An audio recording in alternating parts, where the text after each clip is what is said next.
I was just going to say Ramon's the only one doing it, so, you know. I just want to finish the game.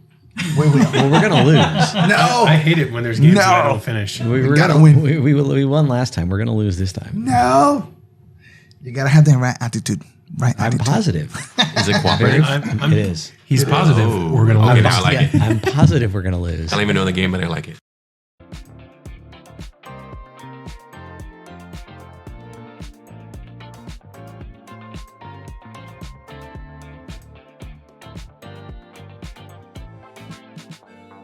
Welcome to The Hungry Meeple, a podcast about bringing together friends and family through food and games. And today we're going to be playing Carnival Zombie by Albe Pabo, a cooperative game for 1 to 6 players about surviving the night in Venice Carnival after the undead has risen. So with today at the table, we have a couple new faces and a couple old faces. So I'll let them introduce themselves. I'm not sure how I feel about being referred to as an old face, but you know, A friendly face that we've seen before. Friend of the pod. That one, I appreciate that one a little bit more. But yep, this is been doing this a couple times now, and it's always been great.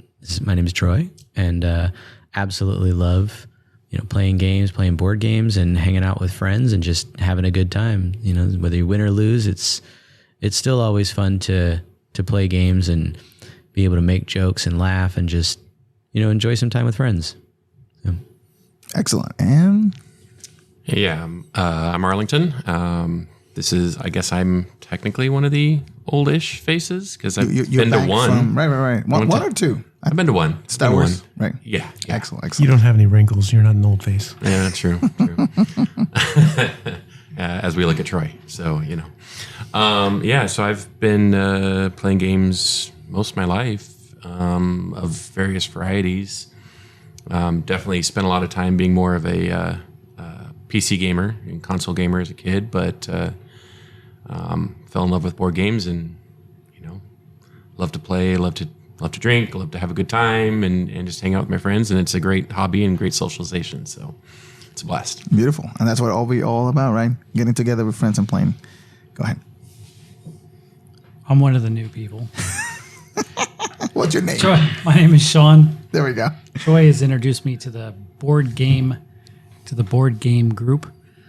I played board games all my life, but I didn't know there were so many.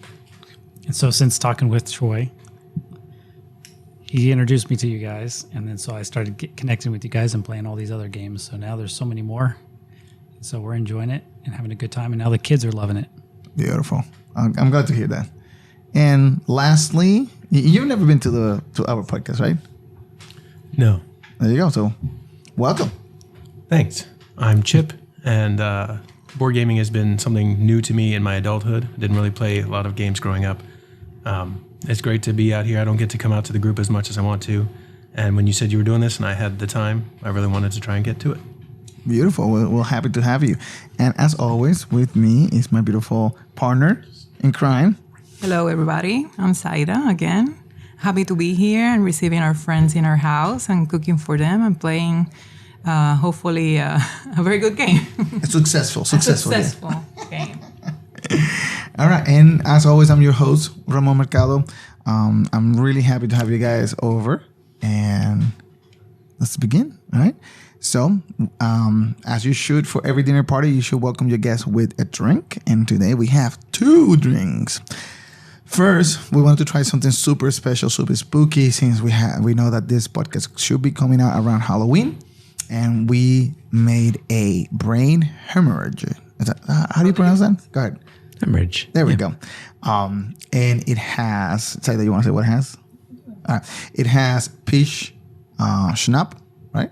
Peach schnapp, Bailey's cream, and grenadine. And it gives us the look. It really does look like a brain on a preserved jar. That's what it looks like, to me at least. And right, you guys had it. And it tasted about like one too.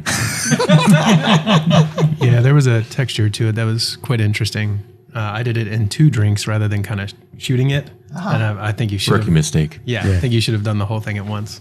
I think I've seen similar ones referred to as more like an atomic bomb, an atomic explosion, because you have that like. Right. It does have like a mushroom, like an inverted mushroom looking to it. Yeah. And what do you think? I drank it. It was different. I mean, it definitely has a texture to it that you don't normally get with any kind of drink that you're drinking. I would do it again if somebody made it, but it wouldn't be something I'd ask for. I think it's perfect for Halloween. It really does. Yeah. Go ahead. It looks very creepy, and I think it matches our theme. It's like it looks a little bit like a brain, and we are told that zombies eat brains. I don't know. And also, it has peach. During Carnival in Venice, the peach Bellini, right, is drank during that time. So I guess it matches the theme of the carnival. Yeah, no, absolutely. So on that note, we can move to the second drink that we had for everybody here, which is a peach Bellini. Go ahead, Saida, because this was your inspiration.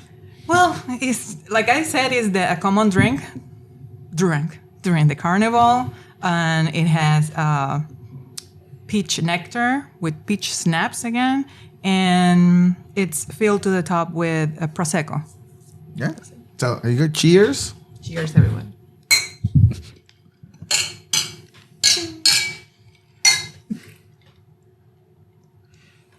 That was very clinky. Excellent. And we have to say that when you receive people into your home, you need to think about, how to incorporate them into the table. And Sean doesn't drink. So we prepare him a mocktail. I mean, he drinks, it's not alcohol, just in case. Well, you know what I mean. So it's just peach nectar with tonic water. Yeah. All right. And ice. And ice, right. So what do you think? Is it good? Is it too watery? No, it's good. It's good. I like it. Excellent. All right. I mean, you guys have Bellinis before, right? Very peachy. Yes. What do you think of this one? Oh, yes. I'm not quite used to it with the schnapps in it, so it feels a little bit heavier. And I didn't realize that at first when I drank the first one down. Okay. But it's very yummy. It's very good. Good. And I like Prosecco out of the sparkling varieties of wine. So thank you for the Prosecco. Oh, absolutely. I don't think I've had one before. Okay. But I mean, it was delicious. Yeah. Excellent. Yeah, I've definitely had a couple different varieties. I'll agree with what Chip was saying there, that it's the schnapps and specifically the nectar was just a heavier syrup, which was it's interesting, but it's definitely delicious. So, yeah. How did you like it? You never had a Bellini cider. No, that I remember. I enjoy it. I compare it with the Mimosa. You read my mind. I got it. I think it's perfect Very for similar. a brunch. Yeah, it certainly is very nice for brunch, especially like a summer type of brunch because of the peach, right? Mm-hmm. So, Yeah, I like these better than mimosas. Peach Bellinis are just a little bit brighter and more fun. And soft, not very acid. So I agree. I think I like it better. Is it because of the Prosecco versus the champagne, or what? What do you think is the difference? I just think it's mainly the orange versus peach. Champagne versus Prosecco, yes. But it's mainly just the fruit juice itself. Good. Well, now we need to try. We do. You need, orange juice with Prosecco and see how that is. And see. Right. Well, That's actually making me wonder if this might be good with champagne itself because of the tartness. Get more of a drier brut style to kind of counterbalance some of the sweetness of the peach. right. Sounds good. What game would you pair a mimosa with? Champagne is like a French wine. Champagne is mainly French, and they do not like it if you like the sweeter really. styles. Oh, it's like a dry champagne. they're Interesting. Yeah, they really prefer their dry ones. As far as games, I'm not that experienced with games. You guys, What would you pair for like a French you guys wine? are naming hundreds of games a day, and I don't know Like any a of French sparkling wine. That sounds like a party game or something. The only real there's only like a couple of real wine games. I mean, there's Vinhos, Right. Yeah, Viticulture. and viticulture. I mean, other than that, No, but I'm thinking more if you have like a sparkling wine brunch.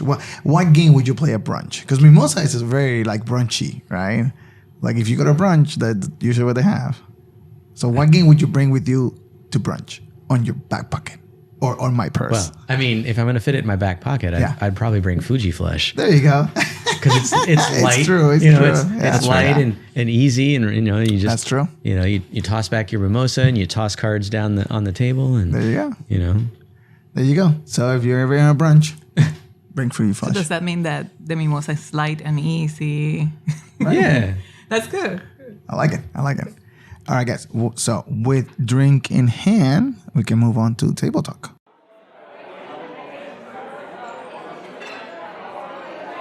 In table talk, it's where we're going to talk about the games that you played or things that you have been doing recently, etc., etc. So, Saida, would you like to start? Yes. There we go. Now that you I make you said start. my name first. Just to put you on the spot, you know. The other people look at me funny. So Yeah, they are still thinking about what they're going to talk. Okay, I had something in my mind.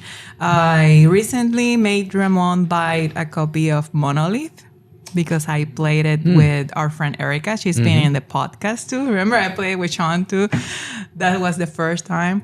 And it reminded me of Tetris. You're building, maybe Ramon is better explaining how that game works, but it reminds me of Tetris. You're building a structure where you need to match, how do you say that? yeah, it's shapes. The right? shapes Yeah. and It is just like Tetris but 3D. yeah.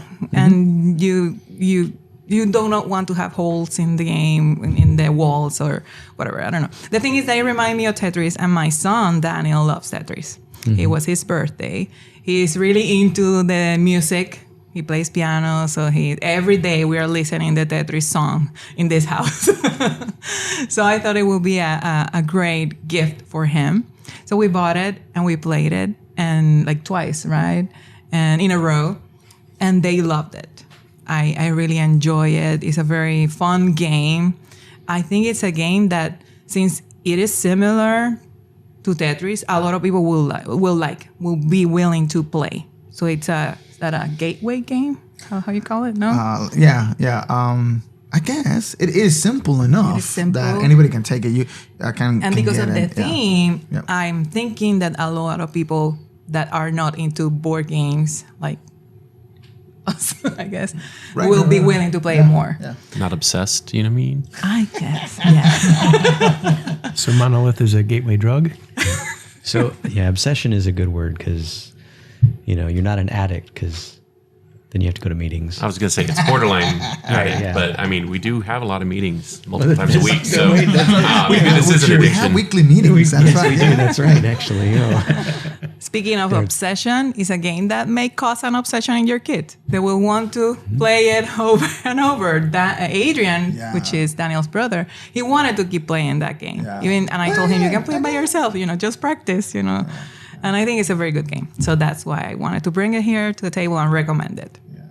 And certainly Sean have played it. What do you think of Monolith? Yeah, I played it with, I think it was Dylan that played with us that time, and he loved it. And Dylan is your kid. Yes. Right, okay. Yeah, Dylan is one of them. Why? Yeah, Sage right. was playing with Daniel at the other table. Right. So, yeah, Monolith remind me exactly like Tetris. And depending on the kid's age, you can cheat and pick out a particular level that fits their style, because some of them can get a little bit more complicated on how, because you have to build a certain way at Tetris, and then you fill it up. That's cool. Honestly, I didn't know that. I didn't. Daniel actually read the rules for us because I played it with Erica before, and I kind of remember it somewhat. But because it was his birthday gift, he opened the game. He sat down, read the rules, and taught all of us. Right? He got a few rules wrong, so I was so proud. Like father, when like that son. happened.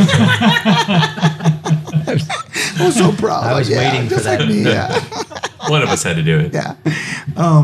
But he was really, it was a good thing to see him take the lead on that and say, yeah, I want to teach you guys and read the rules and all of that jazz. So, yeah. But I didn't know that there was a leveling mechanism. That's always fun. Well, I said you could cheat to do that, because you're actually supposed to pull the card randomly. So I see, depending on the age level of your kid, you could probably find one.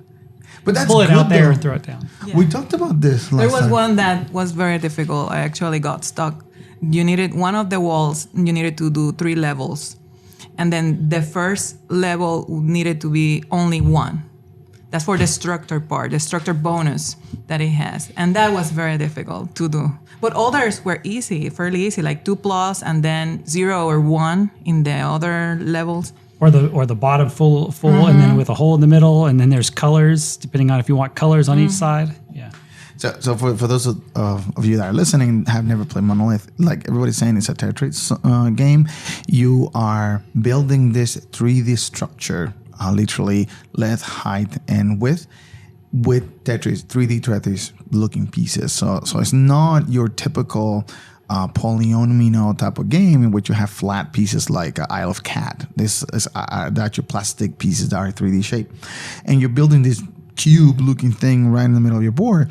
And the way to win is by scoring points. And one of the ways one of the ways that you can score points is by being the first to complete this collective or share goal right in the middle of the board, right? If you're the first person to build a structure that has certain levels, right, certain shape, you score. You're the first one to pick that. Usually it's 12 points. And that's specified by a card, which is right. What Sean was saying, that he would pick maybe an easier card, right? Instead of depending randomly, and depending on the age of the kids, right? Which is fun. We talked about this in the previous podcast, right? We were talking about how to get your kids to play games, and this is a very interesting way of doing it for Monolith in particular. Instead of just following the rules, randomly choosing one, take a look at the goals. Some are easier than the others. You know your kids, you know what they're capable of, and if you really want to share this with them, hey, pick the one that it's easier for them, right, to understand at the very least. So. Yeah, it reminds me of a playthrough I had with my son, who's 9. And I may have mentioned this on the last episode that I was on, but he wanted to play Ticket to Ride. And it might have been the Europe one, I don't remember. But either way, like, we didn't have a lot of time because it's getting close to bedtime and everything, and I just wanted to shortcut it a little bit. And before, I would have been super...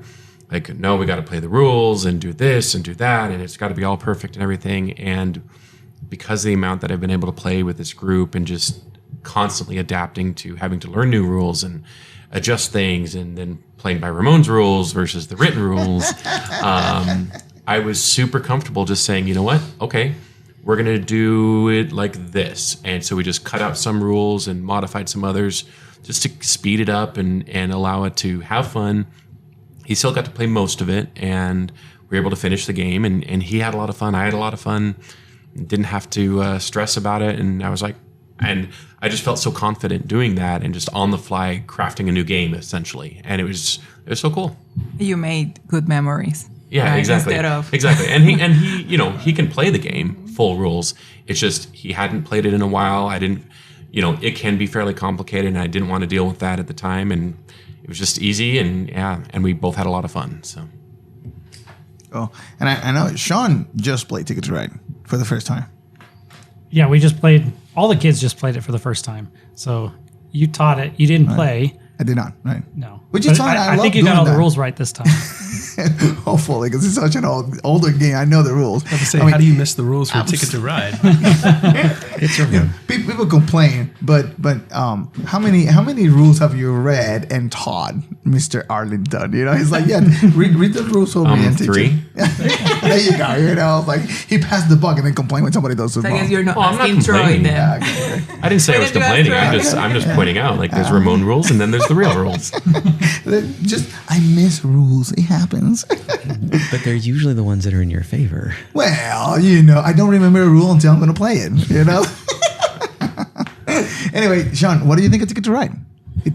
Oh, the kids want it, so it's on. It's another one on the list. Good. So it was easy. Even Sage, Sage played it. The younger ones can play it. Right. It's just because it's just based on colors and stuff. They had to figure out. I think one of the young kids that was there playing for the first time, he was collecting all the cards, and he had no idea. He had to go from one end of the map to the other, which didn't work. Wow. But essentially, they got it figured out pretty quick. So Good. They loved it. Excellent. I'm glad. They like blocking each other too. That's the thing about that game, that you can be very mean or not. It's up to you, right? No, yeah, you absolutely can. And in a lot of these games where there's the normal version, there's often even a easier version. And Ticket to Ride has the Ticket to Ride New York or Junior, right. New York. I think there's a London. And there's the little ones. Yep. And then there's like My First Stone Age, and there's a lot of those games that are the the easier younger kid version and really can get some of the, some of those younger kids into and learning about some of the basics of how do you play some of those games, and whether they're cooperative ones or just, kind of slim down rules. And you can do some of that on your own, but sometimes it's nice to have a game that's already designed that way. So, there's that easier version of Ticket to Ride, and there's a few others that are out there. And so they're great.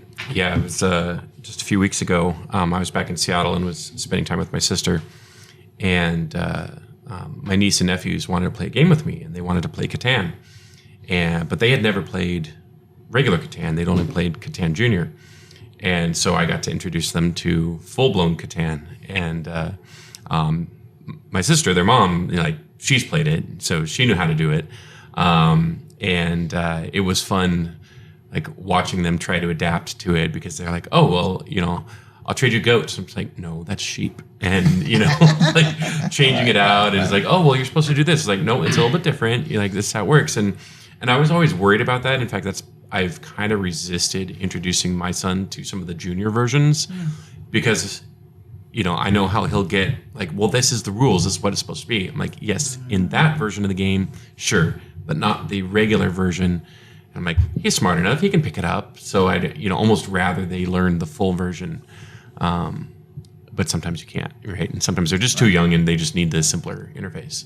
Sometimes you just want them to play by themselves or with kids. Well, and it's easier to have Yeah. a junior version. Yeah, you usually explain to them though. Hey, we're gonna play. Even when we play Uno, I think we talked about this last time though. We have our house rules. We play by the nice rules. And hey, this isn't the rule. Which is what? That you stop after draw, or that you play the draw 4 on top of the draw 4? No, you can't play on chop, which is the regular rule. It's a you regular can't, rule, yeah. No, but if you get a draw 2, you don't get a turn. You draw 2 and your turn is skipped. Yeah. We don't play that way. We play by the nice rules where you draw 2 and you still get to play a card. Oh, okay. And the kids know that. When we're playing at home, we're playing by the nice rules. And if you play with anyone else, they're not going to necessarily play that way. So you figure out what rules they're playing by if you want to play, Uno or some of these other games. If you're going to play them with somebody else, sometimes the rules may be a little different. Just make sure they know that too. Either you did grow up with a dad like mine or not, because I would have had the inverse problem. With my dad, it was you were going to learn the mean, most vicious, rules, because he never lost, right? There was he never lost anything. Doesn't matter, Monopoly, card games, whatever, Risk. And then you would play the kind rules, which were the illegal rules at other people's houses. How about you, Chip? What have you been playing lately? I have been playing, I play a lot of Space Base, especially on BGA. I play it in solo mode at home. That's my favorite game, so I play that a lot. I don't get a lot of time to game, so I usually just set up something at home that I can play and have fun with it. BGA, if I understand the game or the format that it has, I'll do that. I like Empire Builder series of games, so I just started playing Euro Rails again this past week. My son, I only have one son, not a big gamer yet. He plays a lot of Minecraft and iPads like any modern kid. But he's little. How old is he? 4, 5? 7. 7. Okay, sorry. Still little. Ramon math. Hey, man, I think it's good. I think it's good when I don't know the kids' ages. It'd be bad if I know exactly. Oh, he's 7 and turns 5, and then so he turns 7 the next month. Why would you know that? That's weird. Well, we did just talk about this in relation to Cub Scouts. But I didn't know that. Planning for Scouts. Yeah, I know he's in 1st grade. That's different Scouts. Yeah, 4 years old in 1st grade. Yeah. But Ticket to Ride Junior. Speaking of that. Yep. So we've gotten him a couple games in the last year or so to try and get him off of screens and do more family stuff. Ticket to Ride Junior was the first one where he really wanted to do that. We sat down and it was cool to teach him geography because then we would take it and move to our little globe that we have. And we like to show him where grandma lives, where we live, any other relatives or people that we know.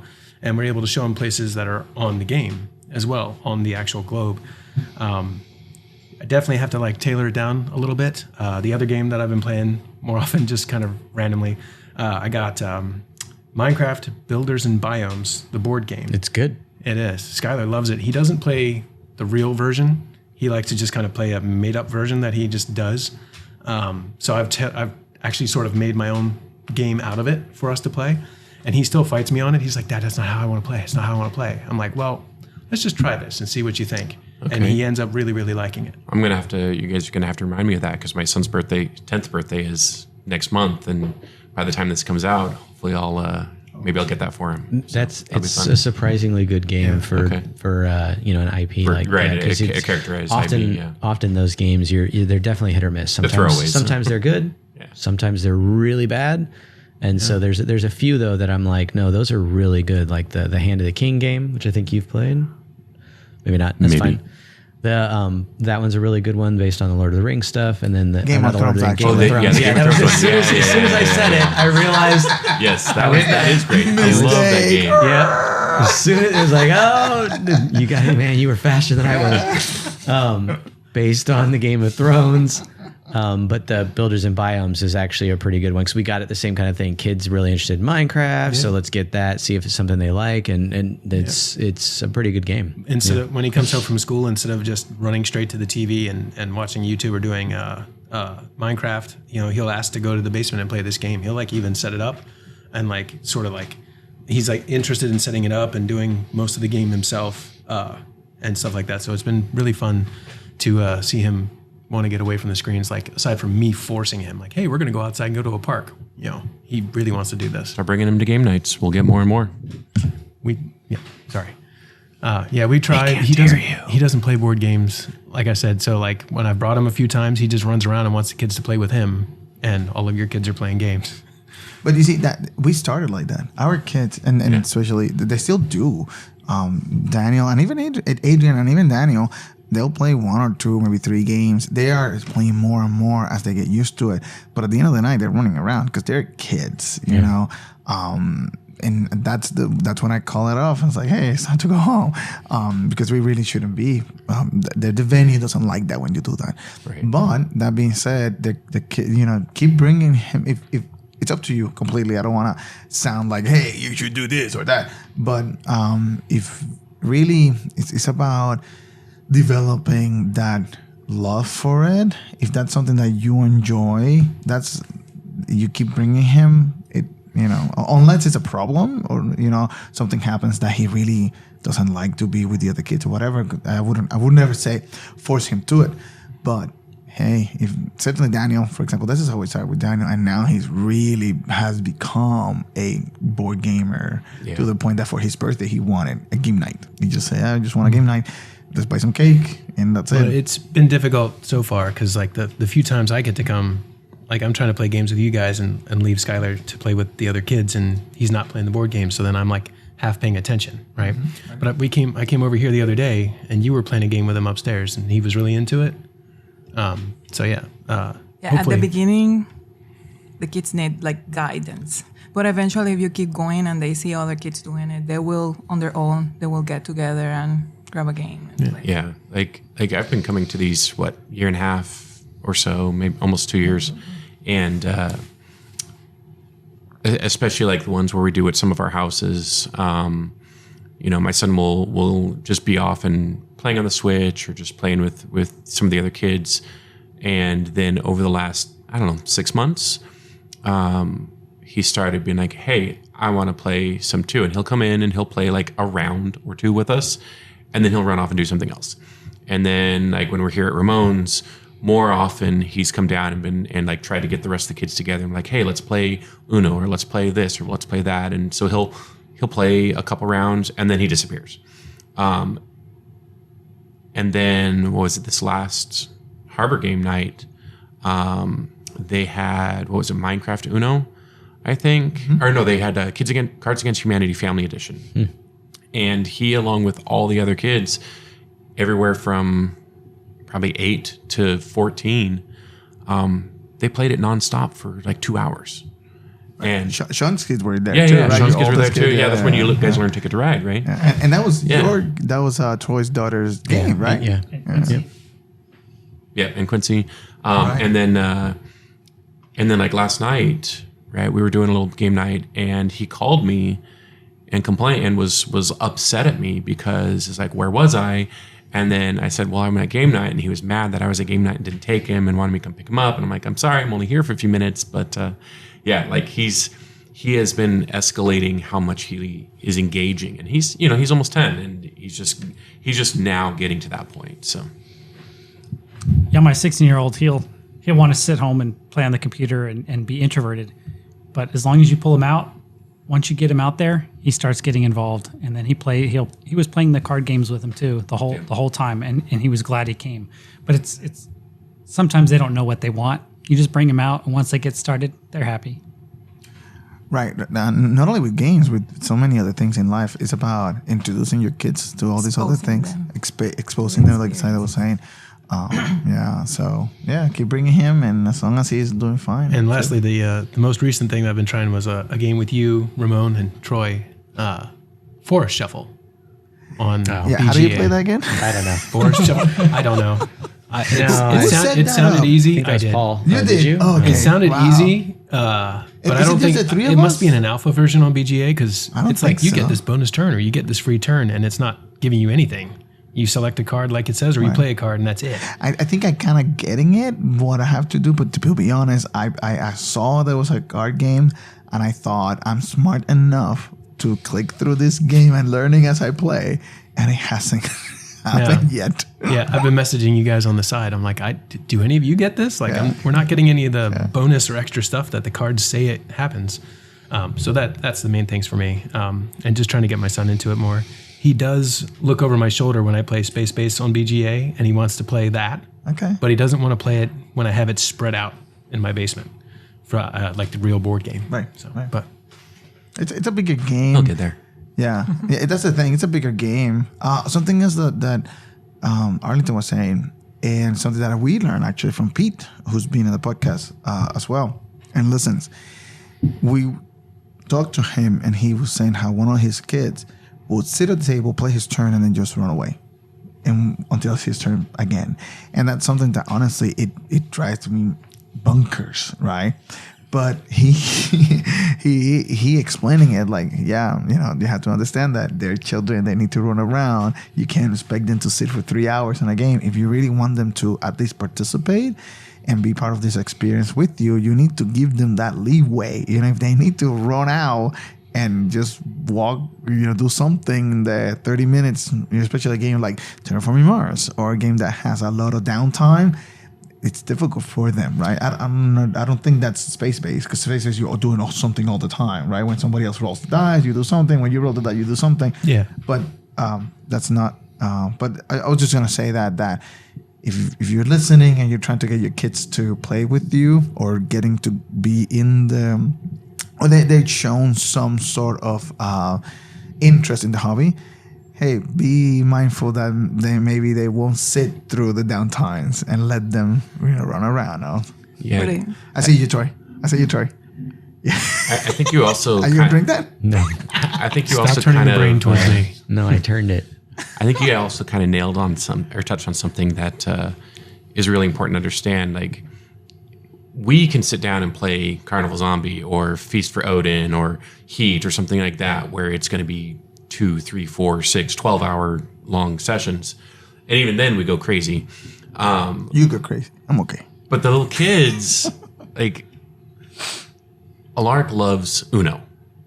And most of us, I'm tired of playing Uno, right? I've played it 100,000 times, but he loves it. And kind of the thing about it is it's fast-paced, it's tactile, right? You're throwing cards immediately. You're always moving, always engaging, always doing something. Chess is slower, but you're still moving fairly quickly, as long as you actually understand it. Checkers, you're moving, right? You don't like chess, Chip? I like chess just fine. I am terrible at it. It takes me 15 minutes to do one. You don't move. have to be good at it. You just have to, it's just the act of moving. You have to be is good the at it point. to enjoy it. But I was shaking my head at your comment that it's fast paced. Well, I didn't say it's fast paced. You can It's play it. slower, You can but play it's like You're like but you're it always moves. moving. I'm like, it no. moves. Chess. It moves. Speed chess. Yeah, speed chess, absolutely. Yeah. You only get 5 minutes. My last comment on builders and biomes, to your comment, Arlington, about making it fast paced. One of the things I found with my son is that so you fight. You have a set of cards in the middle. You flip them over. You can get something you can build, or you flip over a mob that you can fight, and it gives you points if you win. I found that if you lose to the mob, my son would get extremely frustrated at that and would like kind of start throwing a tantrum. So I started pretending like I was killed by the mob. Oh. And like I would have him pretend to be the mob and he's the one killing me because he loves pretending to be a creeper. And blowing up. And then like he has to like resuscitate me or bring me back. So making it a little bit more, not just the board game, but just me and him playing together. Right. So that's a lot of fun. I recommend that. It's been added to my shopping cart. Are you gonna say something? Yeah. Good. Let me see. To the comment to the talk that we were just having about kids not being impatient, I would say that they know what they want to do. It's not like us. We know that something changed in the table and that opens like many other paths that we can do. So we're always thinking about that. Sometimes they just know what they want. So they don't have to wait. They already have their strategy plan, even if it doesn't work, So they get like impatient because they already know. and that's what I wanted to say, that, we take a long time thinking what would be the best response while they already know and they're just waiting for you to play and so they can play. That's one of my comments. And the other one is I wanted to comment on what Chip said about using a game to teach something else. I think that's something that brought me closer to wanting more to play board games. I see that in this day, there are a bunch of games. There's a game for everyone. There's a game for every topic. So if we find what our kids like and we find those games that are age appropriate, that we can play with them, we are sharing things that they like and that we like because we like to play board games and we are doing something together. And we can use those games to learn even more. Like if they like dragons, we can read stories about dragons, we can paint dragons, we can do so much other things to the things that our kids like. Or, for example, if you want to teach a kid, you can find a game about, maps and such, and use it for more things than just playing a board game. I think the board game itself brings so much possibilities to share and have connections with your children and also teach them. That's what I want to say. Yeah, 100%. In fact, now that I just added this third game to my son's birthday list, the other two games are Uno Wilderness, which he learned about at the Cub Scout summer camp, but they were sold out, and he was really upset, and he keeps bringing it up. And then it's a Minecraft Uno as well. And when I asked him like things he wants for his birthday, he's like Minecraft, Roblox things, different things like that. And so it's a game he loves, Uno, right, mixed with another game he loves, Minecraft, or the Wilderness. Rules change. Right, the rules change. Yeah. Right, the Wilderness one does have different rules. Loving Uno Zelda. Oh wow, yeah. Yeah, all those different Unos usually have like one or two different rules. Right. Little specific to the theme. Yep. Yeah, he's gonna be so excited. We're gonna have a blast with that. And speaking, Sean, you mentioned your 16-year-old was having fun. My 17-year-old, he likes to basically exist in his room, and he'll appear for food, and he'll appear for occasional chores and school, and then lacrosse. But and he's fairly introverted, but whenever I suggest like, hey, let's go play some games, let's go play some board games, some card games, whatever, almost always he's there. Like, he's just like, yep, let's go. Let's just do it. Because he loves playing games. Like, it's something that's always happened in our family. And even with his grandparents, they play a bunch of games. So it's even for somebody like him who wants nothing to do with doing anything anyone else wants to do, you mention board games or card games, and he shows up, and we'll play for hours, and it's just a blast. That's awesome. All right. So unless anybody has anything they want to add, I think the food is ready. Anybody else? Going once. Bueller. I'm hungry. Bueller. All right. So the food is ready, and we're gonna go eat. But before we eat, let's set the table.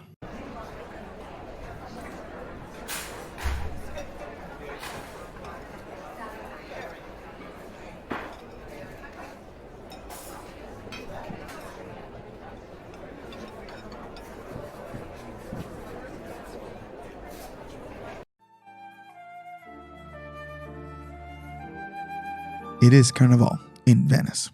Everywhere you look, people in masks and costumes flood the labyrinth of streets that is Venice. The canals glisten under the soft Venetian sun, and the music of Carnival weaves through the air. Your senses are overwhelmed by the smells of mouth-watering porchetta and frittole from the local stalls. Behind the ornate mask, the eyes of fellow revelers twinkle with mystery and delight, creating an enchanting atmosphere that feels like a passage back in time to an age of elegance and allure.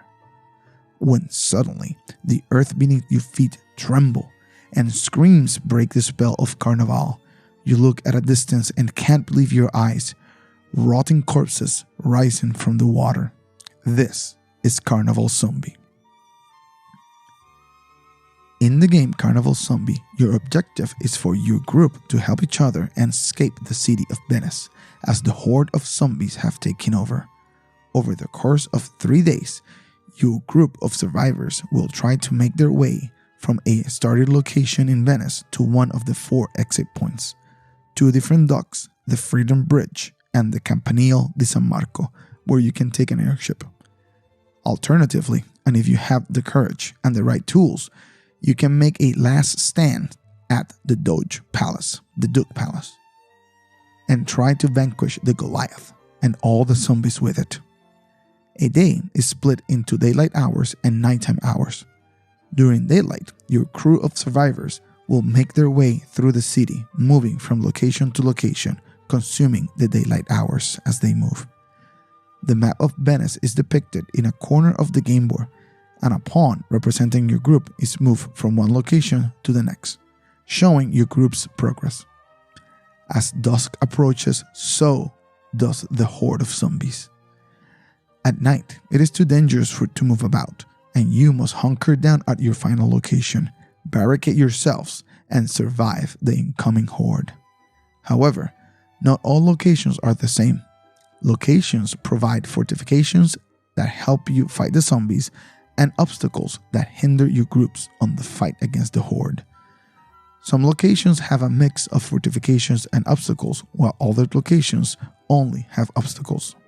At night, every hour brings a literal horde of zombies from the abyss swarming your refuge.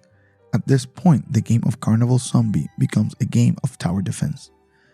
The main portion of the game board is a set of 4 concentric rings, where the inner ring represents the refuge location where you stop for the night, and horde of zombies make their way from the outer rings.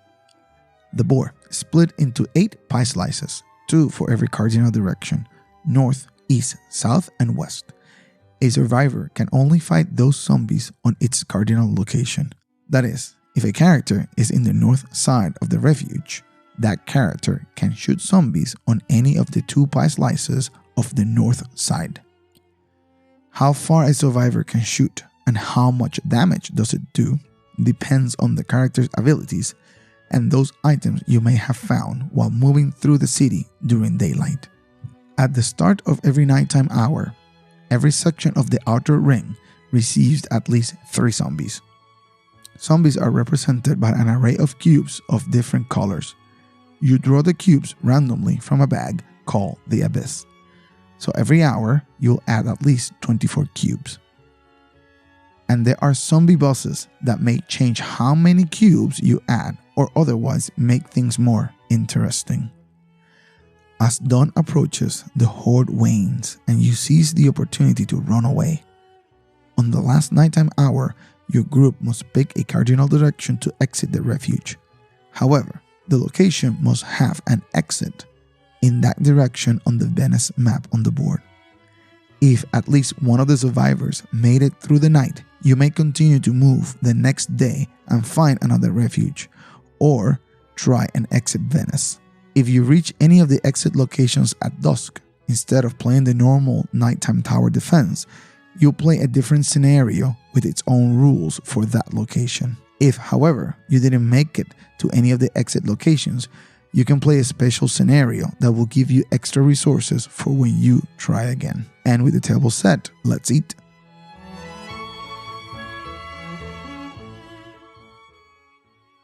All right, Saida. So, what's on the menu?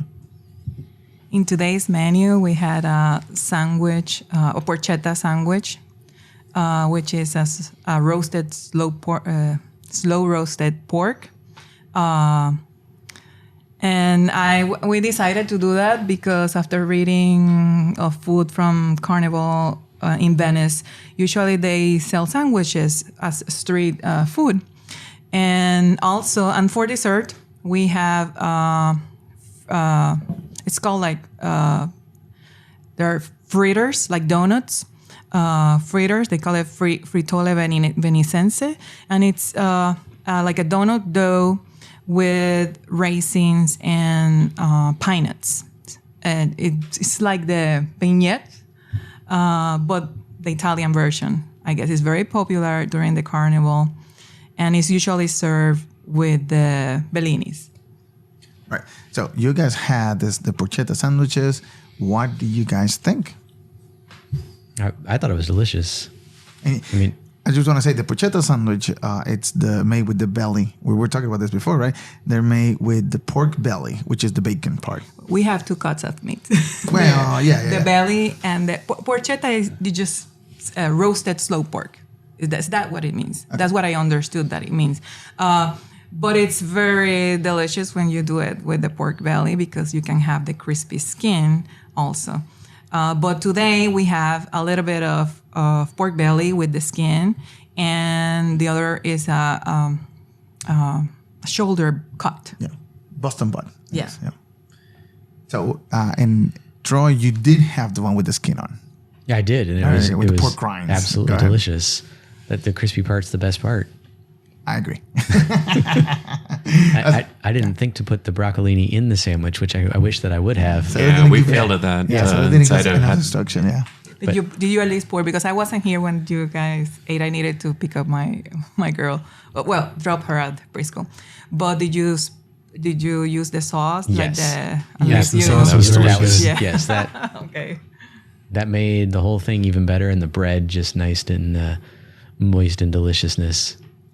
I decided to put the broccoli in the bread because I remember when we went to Philly, they have this pork and broccoli wrap sandwich that is very popular. So I just wanted to play with that. It's pork. It's actually broccolini, which is a sweeter version of it's like young broccoli is sweeter. And I thought we will, play with the Philly sandwich too. Yeah. Right. Troy and I had this when we were in Philly last time. You weren't such a fan. I liked it a lot. I know you did. Yeah. No, that was not. That was a different kind of broccolini for sure. Yeah, that was broccoli rabe.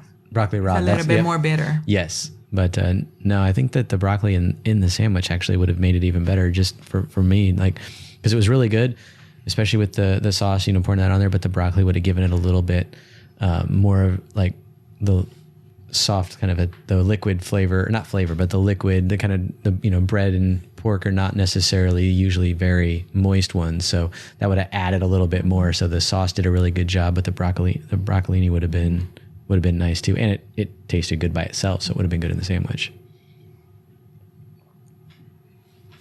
What were those called again? They are frittole venicense. It's like a Venicense. fritter. They were very good. Raisins, a little hint of sweetness here and there. Pine nuts give it some crunch. It was delicious in addition to the sandwich, but the dessert was awesome. I've had 3. I'll have more. There's a lot. Three sandwiches? No.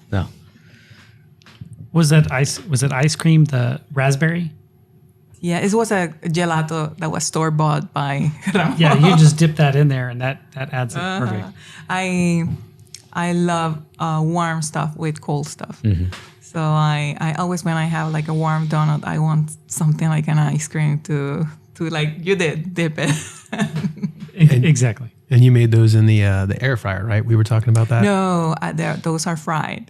Okay. Yeah, I just kept them in the keep warm setting of the air fryer. But yeah, they were made by hand with yeast. So I wake up very early to have the pork and the donut dough.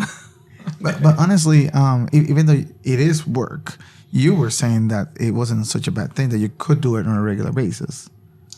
At least the Is this husband wishing? wait, Okay, What are you asking those are for? her words exactly. yeah, if I wake up early and the house is, quiet, I think I will do this on a regular basis. But still, we cannot eat that. I know. Well, they're very tasty. Yeah. So. But this is my version of it. So after watching a couple of videos, I just decided to give it a go with the ingredients that I saw and what I knew about making breads. So I decided to make it more like a bread with a wet dough and then frying it. So since I made bread before, it's not that difficult to do it. But I can see why if you have not made bread before, you will have like a little bit of trouble. And you may not be saying the same thing that I'm saying that is easy to do. But honestly, I was gonna say, as a food for a game night, meat in bread is a good way to go, right? So if you're planning a game night and you don't want people to, get their hands dirty, etc., like just put some meat or something in bread. They'll eat the bread. They don't get as messy, right? And certainly the little donuts, although they're fried, they're small enough. They're about the size. What would you say? Meatball. Exactly. Meatball. It's a medium meatball size. So that with some toothpicks, you can serve it, and people don't even have to get dirty with their hands either. So I would have to say that making the roast is very easy. Just have to do a marinade, marinate the pork, leave it there, preferably 1 day at least, or 2 days. And then you just put it in the oven. So it's a little bit of an effort making the marinade, especially in this case. I use rosemary and thyme, fresh, and a lot of garlic, and washing. I don't know. It took me a while. It may not look like a lot, but making that marinade took me a while. But cooking it is fairly easy. But if you're using this to play with a game, you don't have to put the sauce in there because you get all over your hands. You can just use it as a dipping sauce, and it still works great. Yeah, some people do another type of sauce, like a chimichurri sauce. Yeah. You know what? I'm not gonna lie. I was thinking about that already. I was kind of wondering if that was going to show up. Yeah, it's been fairly popular since our last episode. But I wanted to do I think chimichurri is how do you say that it comes from? Because there are a lot of people.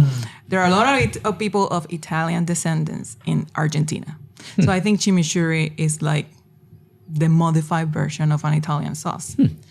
Because this marinade look a lot like the chimichurri, except that I use a different set of spices, like fresh herbs, for example.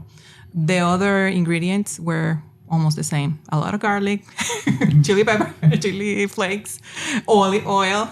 It was fairly similar. Oh, yeah. Yeah, that's it. Excellent. I was going to say something. I forgot. Sorry. I'll edit that out. I'll see if I can remember. I mean, you guys want to say anything? No, well, it was delicious. Even, you said your own recipe, Ramon. You were talking about it earlier. How just some of these places when you go to them, there's a staple type of food for a lot of different regions, but every place is going to have their own slightly different recipe. And so, you may have something that you really like, and you eat it at one restaurant. And you go down, you just go down the street, and that restaurant has a different recipe for the same thing, but it tastes totally different. It may still be good, or sometimes it's not. Modifying a little bit, it was absolutely delicious. I don't have anything to compare it to, but I'd definitely eat it again. I hope that there's more. So the only one thing I wanted to say was that Chip didn't like the pork rind because it has a skin on it and it crisps, so it make pork rinds. That's what it is. So I feel like I have to correct this.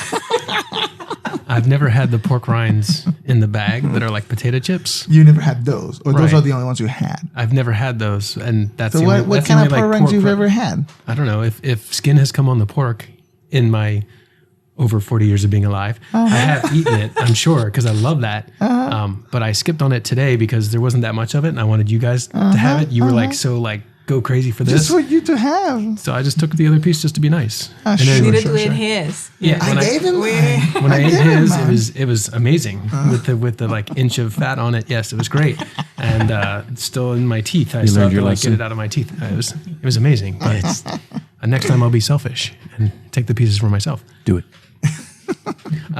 Just a random aside for the dessert portion, because it's made with pine nuts, and this is an Italian game we're playing. I've had kind of like the Pines of Rome by Respighi kind of playing through my head in the background. And What is that? I don't know what it's a tone poem by Ottorino Respighi from the 1800s, and it's an amazing piece of music. And it's the Pines of Rome, and there are pine nuts in the dessert. So like that's just been kind of going through my brain for a little while now. I have to ask you a question. How many times a week do you think about the Roman Empire? My brother just asked me this question today. My brother, he messaged my whole family today about this. He says he just discovered that I guys heard think about about this. the Roman Empire so many times a day. And so he asked my whole family, and I was like, My wife I just never asked me think that about this it. morning. No. I never think about it. I go, well, it's in the Bible. You study it here. What kind and of it's man here. are you if you don't ever think about the He's Roman like- Empire? Yeah, he did some project when he's in high school, and like I think that's why you think about it. Yeah, you know how many times I think about the Roman Empire when I play a Roman board game? That's about the end of my thinking. And to be honest, not Spartacus. even the Roman Empire. I was thinking 1800s, which isn't the Roman Empire. no. That's Italy before it, I think, became a unified country again. But he knows the history. He does, right? Yeah. Did this question just come out, this discovery? Because my brother and you just came up with it on the same day. I read an article that is a topic trending.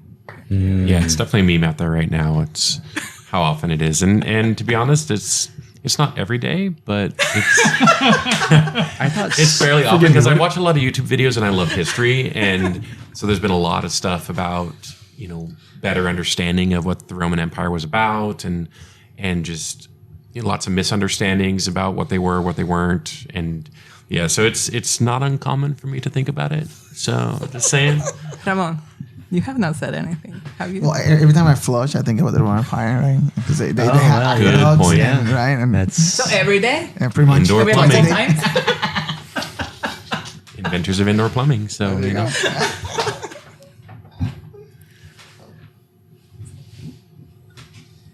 All right, guys. So, unless anybody else has anything else to add about the food, I hope you guys had good. There certainly is more fritte veneziana, Fritole. fritole veneziano. All right. Venetians, I think. There we go.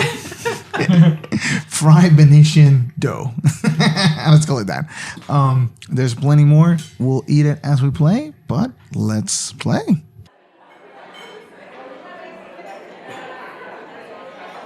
And we are back from playing Carnival Zombie. All right. That was something else. We survived. We sure did. We escaped. I loved it. Did Wait to jump the shark. did we survive? We did. What do you mean? We absolutely found that ship legally. House rules, And Roman math. And we didn't have to Ramon. sacrifice any survivors. Because we never didn't have rescued any. I still think that the survivor rule, we messed something up there. There's just no way No, wait, what?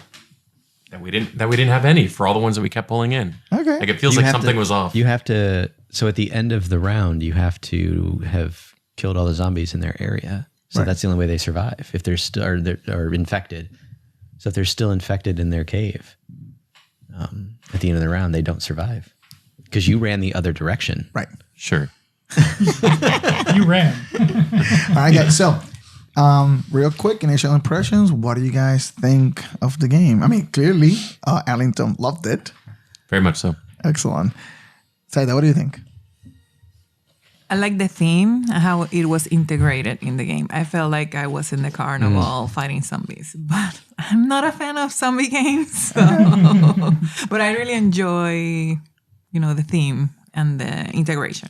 What about you, Troy?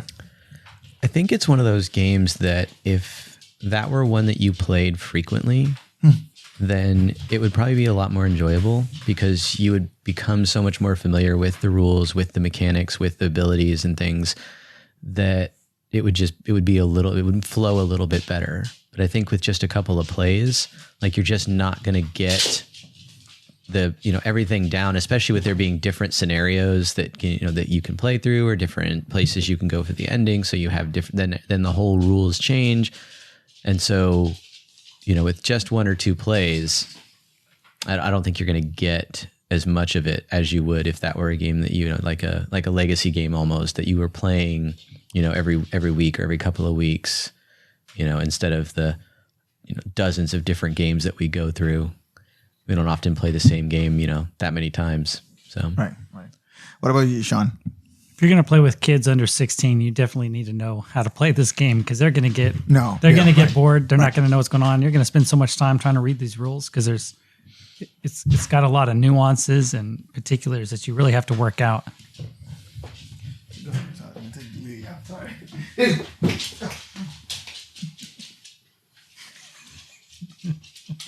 That's cute. I like it.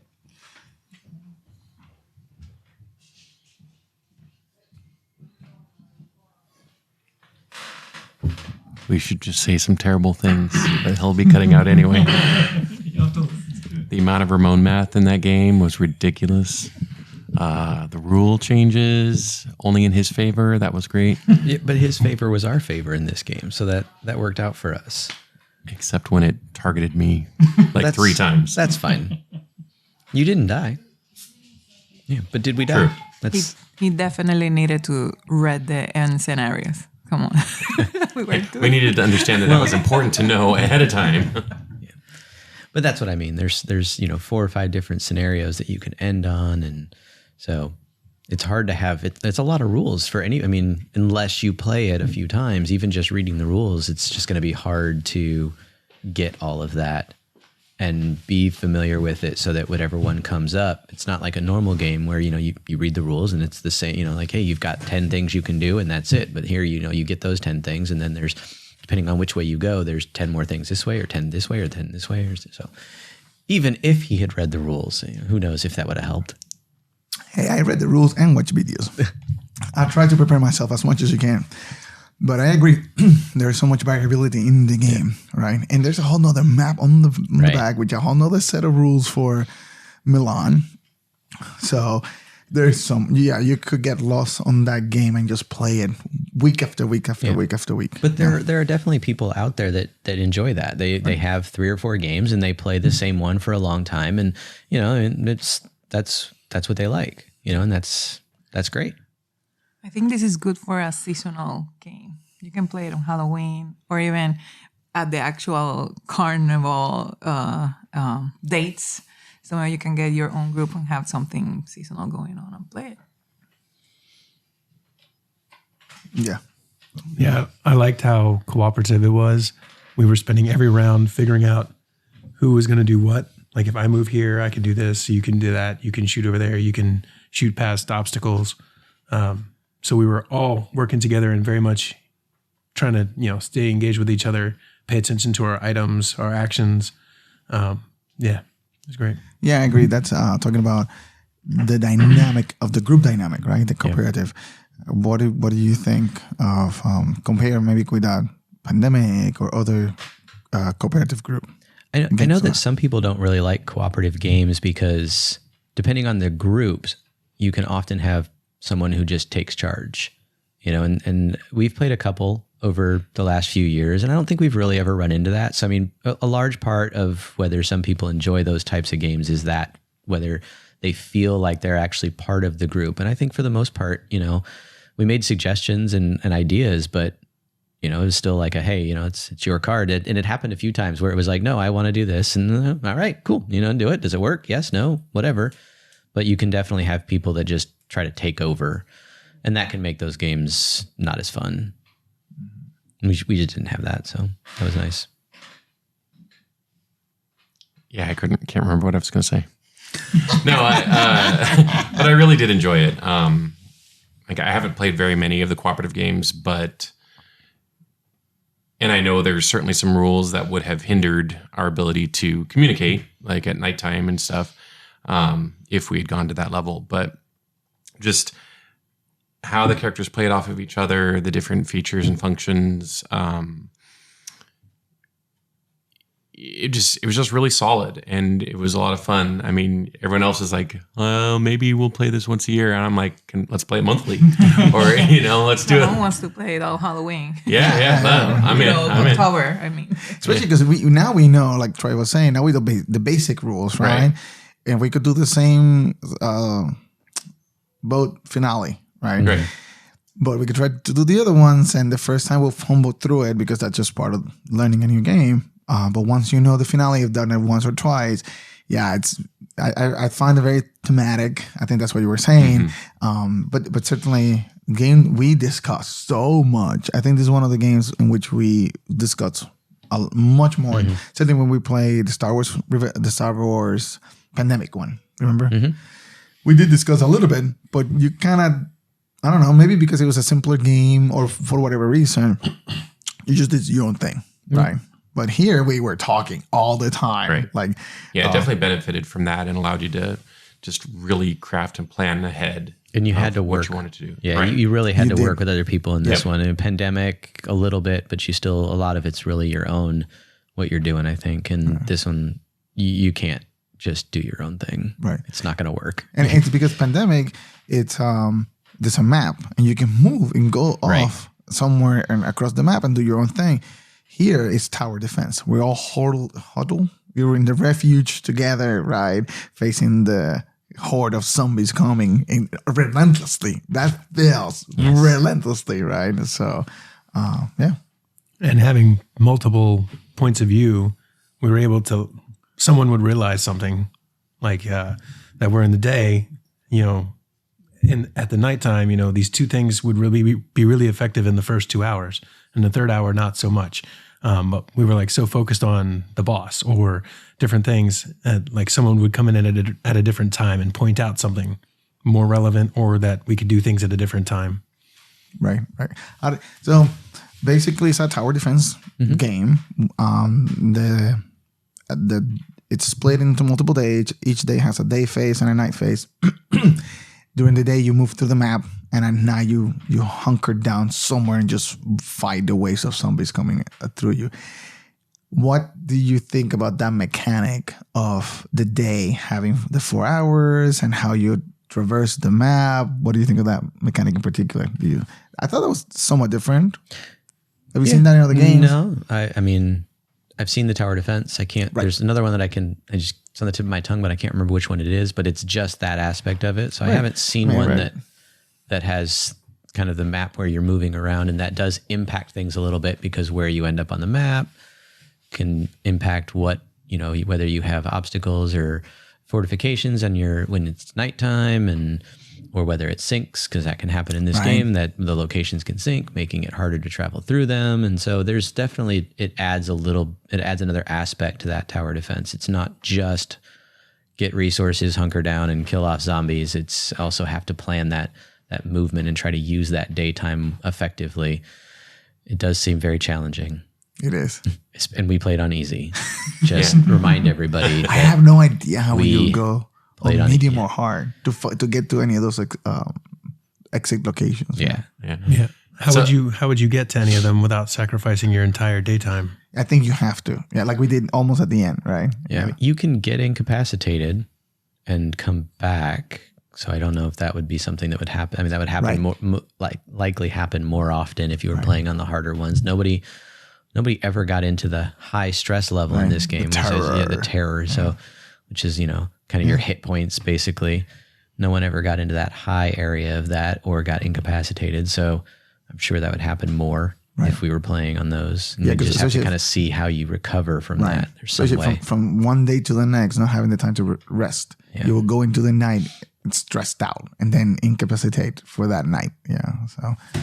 Yeah. So I play a lot of tower defense games, but online, right? Different PC games and mobile games and things like that.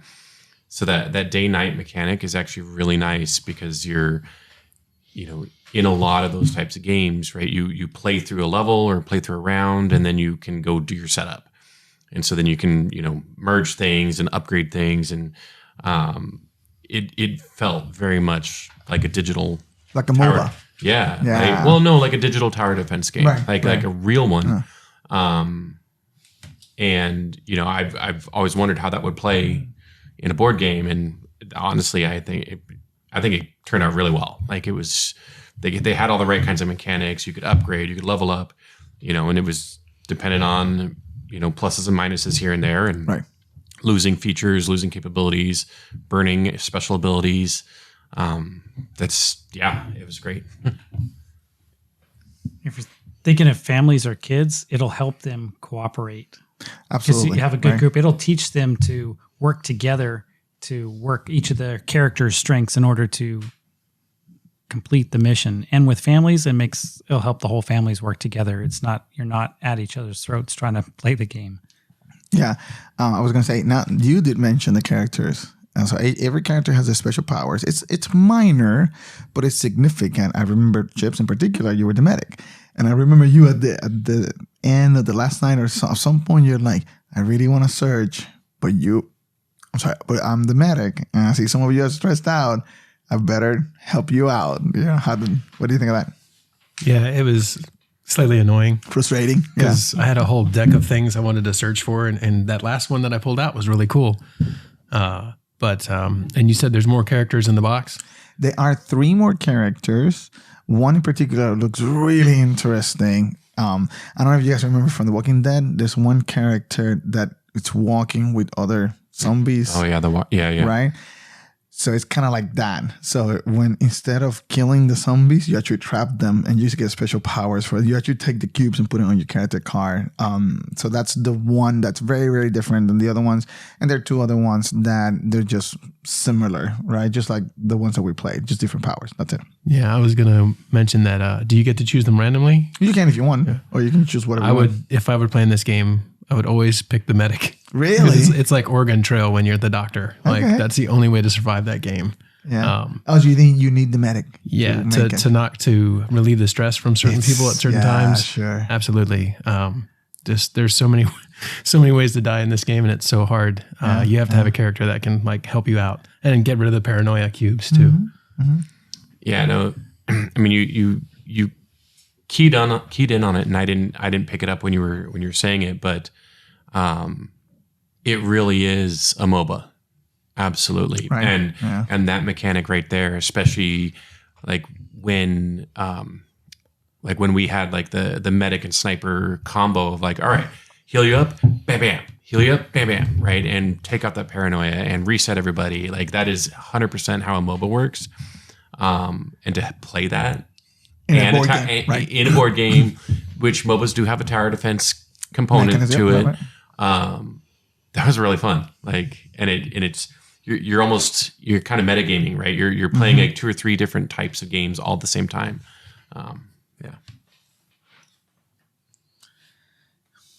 What about one of the major components of the game really is that nightmare deck, right? The nightmare deck, whenever it says randomly choose a character, you use the nightmare deck, it tells you which character it is. Whenever it says randomly choose a direction, use the nightmare deck. It's a randomization technique. What do you think of that? How do you like the nightmare deck? I think that worked pretty well, actually. I mean, the multi-use cards, they had the same card, just had different uses for it, for different things you needed to randomize or look for or whatever. I think it worked pretty well. That was awesome. You like that? Like I've never seen any card game, any card set do that. And the thing is, like, so many of these games have 5, 6, 7, 10 different sets of cards that you have to work with, and you end up set up forever. And then you're just trying to understand what everything does. But this was super simple. It's like, okay, there's 4 different quadrants and 2 other components on there. And just depending on which phase you're in, you just use that number, you use that letter, you use that. And that was brilliant. That was clever. Yeah, it reminds me of Gloomhaven. Gloomhaven, instead of dice, they use the cards, right? And you draw a card, and the cards not only tell you whether you hit or you miss, it's also tell you whether it's changed or it doesn't change. So there are other games that instead of dice, use that. Here is a little bit more because of, like you were saying, Arlington.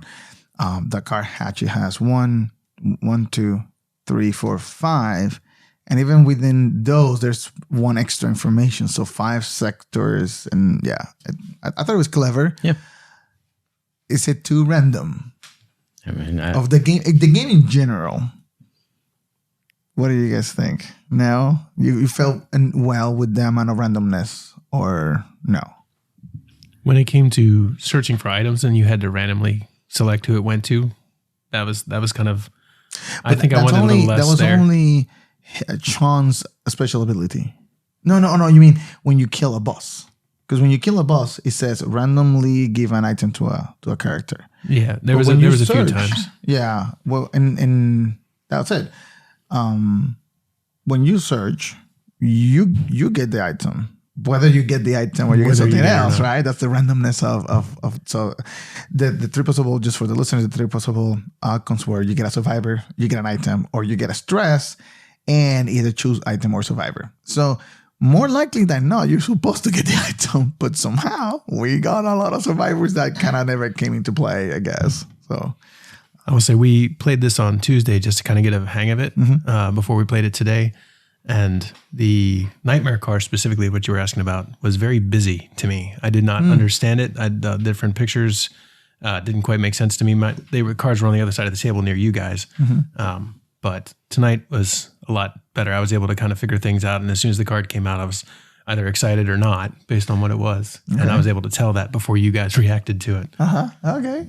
So just to jump off of that, what do you guys think of the art? Because you were talking about the card being a little busy. It certainly has 5 components in there. It's multi-use. But what about the card? What about the art? Was it busy in the board? It was busy. I mean, I understand that the art that's the style for the whole, that's the concept of the game, the time period for the game. I understand it. A lot of times I think a lot of it was just the font was hard to read in a lot of cases. Like what's the name of that card again? Or what's the name of that boss? The boss's font is really difficult to read. Yeah. So, but other than that, I mean, the artwork is nice, and it's definitely, all of it fits together. Yeah, it's very cohesive for sure. Yeah. What were you going to say, Sean? Well, the nightmare cards, they were hard to understand at first. You had to really understand what's going on, and they used pictures. And the artwork's nice, but it wasn't very clear exactly what the pictures were. Versus if they just made it less busy. Right. I mean, the rest of the artwork is fine. You need the artwork of the characters, the artwork of the stuff, but the font, and then just the way if they're going to use the randomizing cards, make it a little bit more clear what it is on there, because you really have to take a minute to look, so it really slows it down. What about the board per se? Is there anything? The only one thing, so the board, the tower difference, first of all, there's a map on the board. Was that easy to understand? To traverse? I think after a while you understood what the different quadrants and sections were called. No, I'm talking about the Venice map that we move as a group. That map. Yeah. That map made sense. Okay. Because it has a route and you have to decide how far you can go with the hours. Although sometimes you're thinking you're going to go one direction, but you actually have to see, even though the direction is to like the northwest or whatever, but the line to get there goes south. So you might want to go to a location on the west, but you actually have to leave your current location going south. And that's important in the game because you have to pick a direction to move. And you're like, I want to move west because the city is west, or the location in the city is west of me, but I actually have to go south to go there. So that was a little bit confusing at times, but we worked through it all. Certainly the other thing was the naming convention for the tower defense part, the refuge.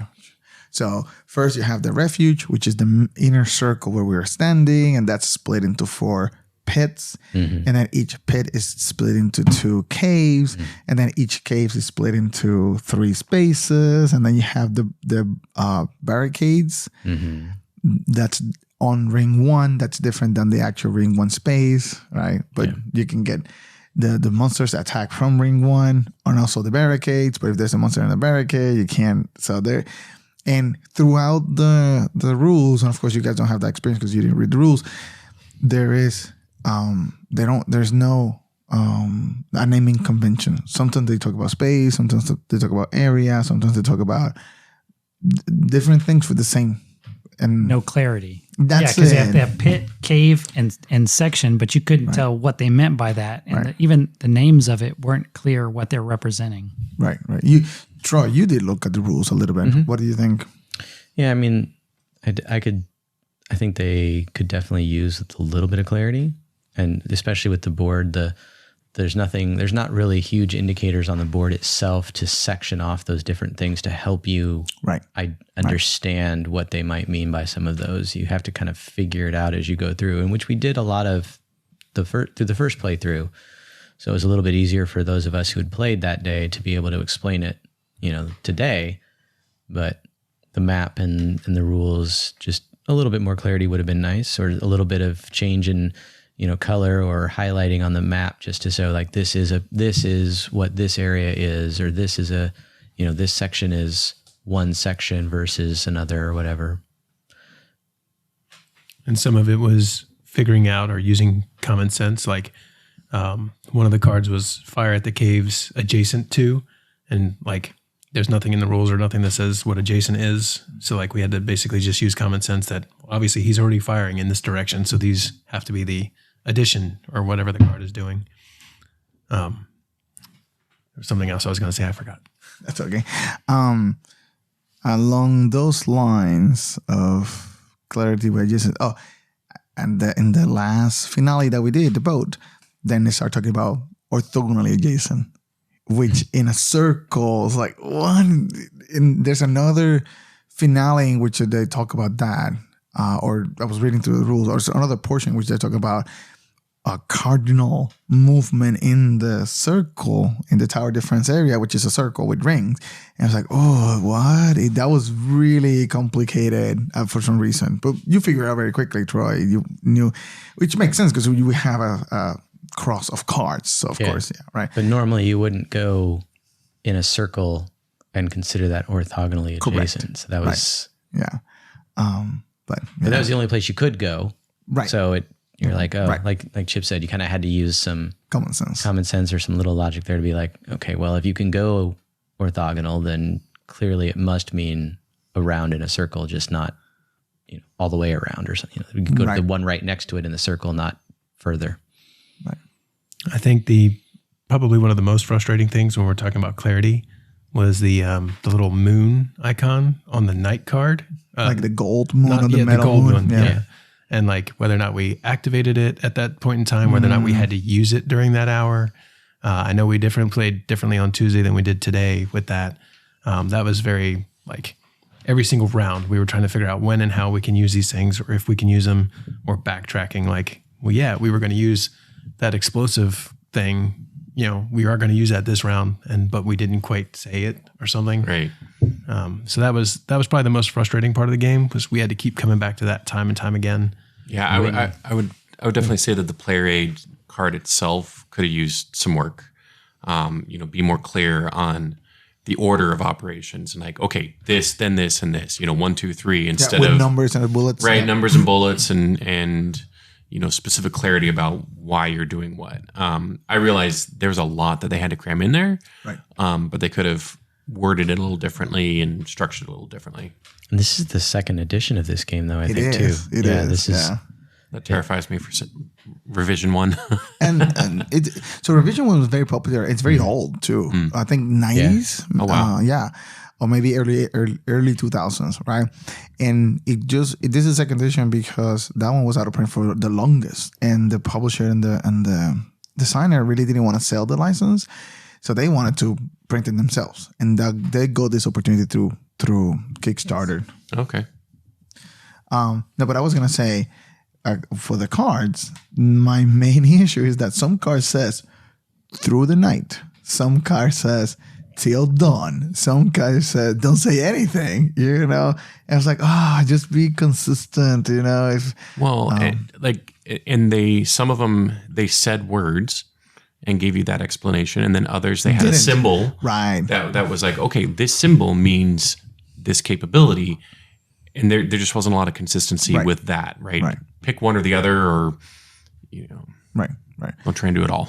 But overall, I really like the game. I loved honestly. I will play it again.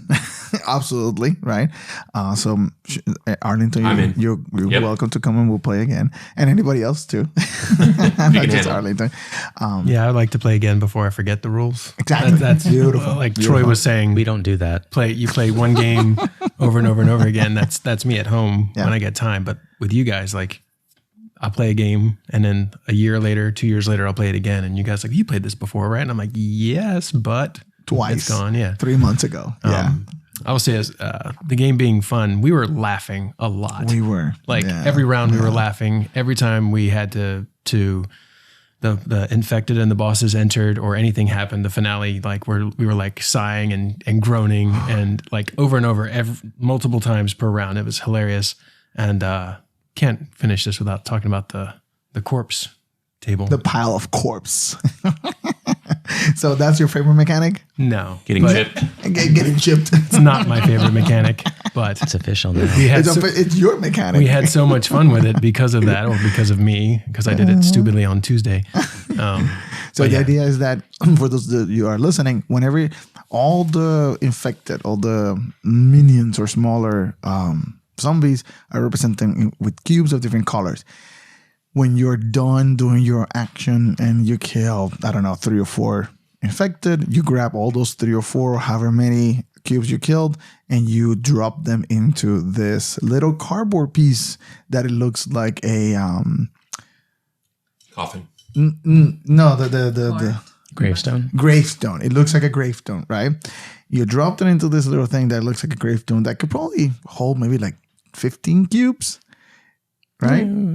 Probably more than Flat. I mean, it's not that big. 20 or 30, but On it's top, like a not pile. even, not 20, even 30. one in some Really? cases. or 3 if it's Chip throwing them in there. And any cubes that fall out of the little cardboard piece are put back into the map, and you have to fight them again. And also you get stressed for that. So, and You get stressed when you're doing it. yeah, exactly. Right. Honestly, when we were dropping them, everybody was quiet. When it's time to drop those, Didn't everybody hold their breath? yeah. I did. I moved away from the table because the tombstone was beside me, so I didn't want to do anything to mess with that. No, I love that. I thought, and there are more. There are other pile of course cardboard pieces that come. Some of them have holes in the middle. So yeah. But that was fun. Something different. I guess. What was your favorite thing of the game, Troy? I mean, I think that we had fun. Mm-hmm. I think that, I mean, the game itself, it's not honestly one that I would particularly seek out. It's just, it's a lot, but I think we had fun. We did. And that was nice. Yeah. I mean, and that's, you don't love every game you play, but as long as you can have fun, that's, How about you? To slightly counter that, I mean, You didn't have fun? I think no, actually, quite the opposite. Yeah. Wait, Counter. it's not that; it's the other aspect of that. We were having so much fun, right? And it was what 4 or 5 hours of playtime. 3.5, maybe 4. No more than 4 hours. Okay. But yeah. There was an hour in there where we had to stop and read the rules for That's the true. finale. But other than that, right? We just kind of lost track of time. We were just enjoying it. We were going. All of a sudden, the day's gone, and we've played some other heavy games that you're just like, come on, when is this going to end? Like, how is this going to work? And this didn't feel like that. Outside of the little times we had to stop and spend 20 minutes reading a rule book, it was just so consistent. And I mean, selfishly, I got to say, I really loved the mechanics that I had with my sniper. I was able to take out 4 of the bosses by myself. Like, that was kind of nice. So that felt good. How about you, John? No, I really liked it. The cooperative aspect, the mechanics of it, and it just once you know the rules, things will flow a little bit better, and the time will go by because you're really trying to work to solve a problem, and then except for the time it took to figure out some of the nuances, right. but the whole time, we're laughing, we're figuring it out. It's difficult. We're groaning. We're solving the problems. We're getting frustrated at the same time as laughing about it. Yeah. Awesome. I really liked how cooperative it was. I really enjoy like Wingspan or other games like that, but you're spending the whole time in your head calculating things and figuring things. And if someone talks to you, that kind of takes you out of trying to figure out exactly how many points you need to get, what you're going to get. The cooperativeness, we were laughing the whole time. And one reason why I would play this again, probably many more times, is because there was 6 scenarios to play. There was the 2 maps, Venice and Milan.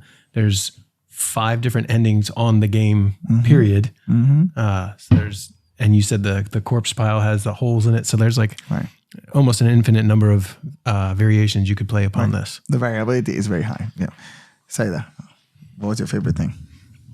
The theme.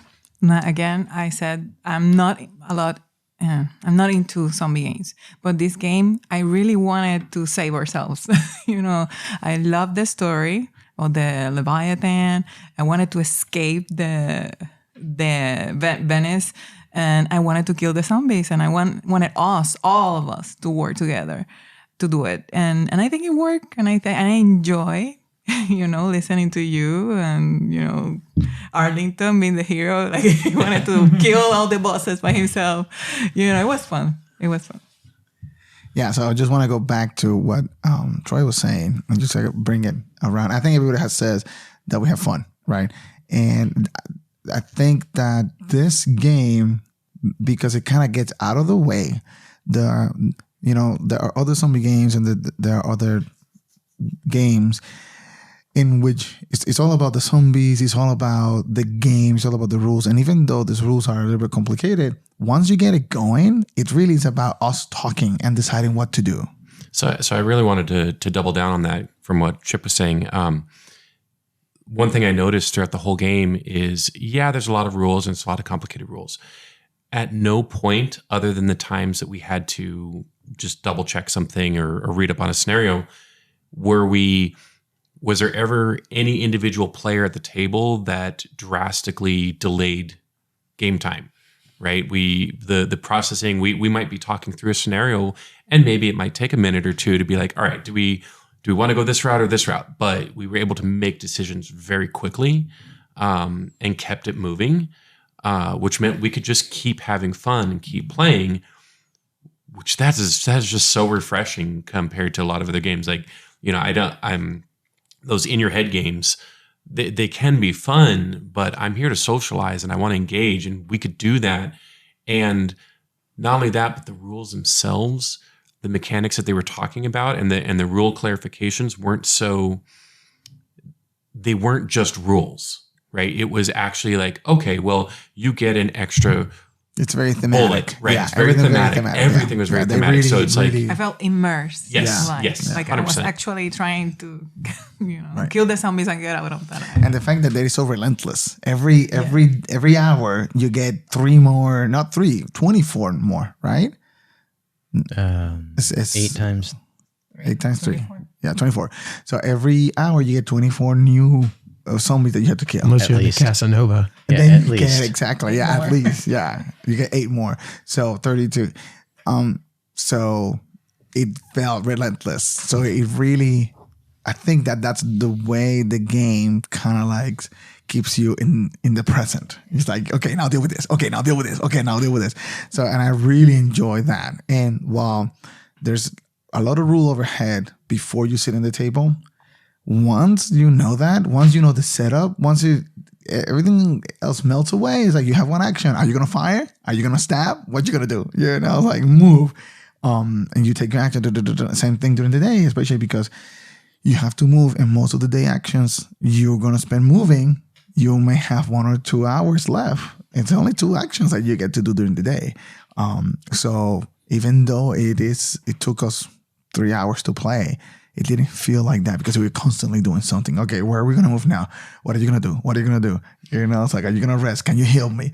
Well, and all the chatter and conversation was pretty much game themed, right? We weren't trying to make conversation to keep ourselves entertained. We didn't have the time. Right. Like we were just like, okay, yeah, we're chatting about this. We're enjoying this. Like we're making fun of a given component or enjoying the fact that, yeah, we can do that potentially if only I rolled that instead. Like, and whereas a lot of times, what? I see that face. What are you Troy. rolling? Well, okay, not rolling. Whatever. Nightmare Draw. I drew Yeah. that card or whatever. What game was he playing? But there's so many of them where kind of on that wingspan theme of like you're so in your head that we're having to drive conversation outside of it because some of us are much chattier individuals in general, and I didn't ever feel like I had to create conversation. It was just always going, and everybody had to be engaged, and everyone was doing it, and that was fun. There's a lot of games that are basically solo multiplayer games or multiplayer solo games, I guess. Is 6 people at a table, but everyone's doing their own thing, and a lot of times what other players do doesn't really affect you, and so you don't even really have to worry about it, and you're just focused on your own thing. This definitely didn't have that, and most cooperative games don't. But this, we were always encouraging other, or providing input or suggestions or moving things along. So it was not one of those where it's just sit there and wait your turn. Yeah, it kind of similar. Obviously, not as cooperative, but the other game we just played last week, was it something Inscription?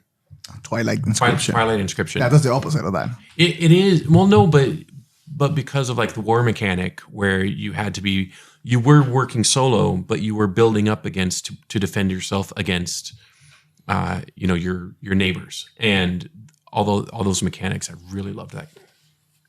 Yeah, there certainly is a little bit of player interaction and on Twilight Inscription because you have to keep an eye on what person is building. Similar to Seven Wonders, if you ever have played that, you need to keep an eye on. Oh, you're in military over there. I need to make sure that you're not too far ahead, right? But that game interaction is minimal compared to this one that we're talking all the time, right? But again, just to summarize my feeling at least, this game does provide that background, and it says, okay, here's an activity that you guys can do together.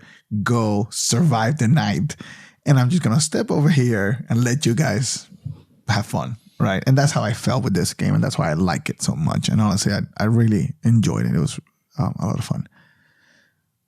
There was even a part where you had to set the mood too, right? Like we had everything kind of laid out. Yeah. And you were like, all right, you were in Venice and this and this, and like.